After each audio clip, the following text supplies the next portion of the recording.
To have a discussion about Fayetteville High basketball, it really starts with Don Trumbo.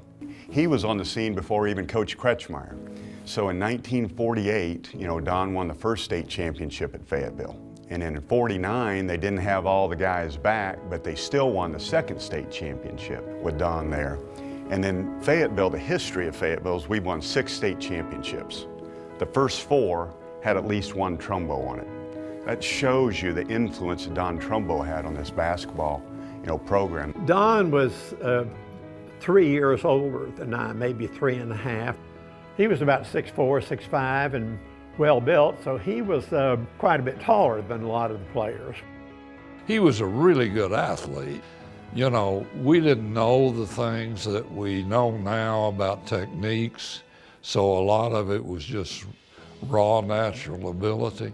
And for Don Jr.'s high school team to win the state championship then was a really, really, really big deal, because they were a little school compared to a lot of the schools they had to play. But it was fun. Stokenberry was quite a coach, and he worked you hard. And I remember on the goals, he would put something inside the rim to make it more difficult to make a field goal. The coach would tell him to stall. So Don would catch the pass out toward midcourt, put the ball on the floor, and he'd sit on it, daring the other team to come after him. That's Don Trumbo.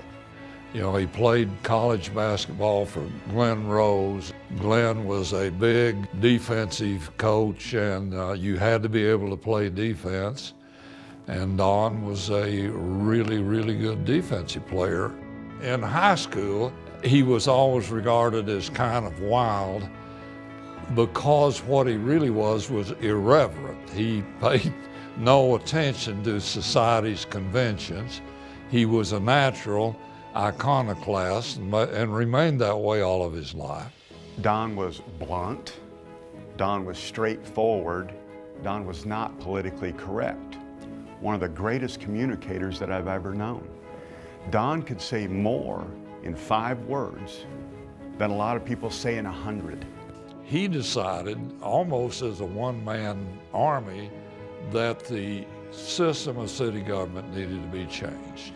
And in spite of opposition from the town's heavyweights, he managed to pass that. And he became the mayor. There is Doc Holliday claims the first thing he did as mayor is have every pigeon in town poisoned, but I don't know if that's true or not. He got along so well with the other members of the team. He was such a team player and he never said anything but nice things about his team members. I mean, he would talk about the guys he played with like, he just thought they were the most wonderful people in the world.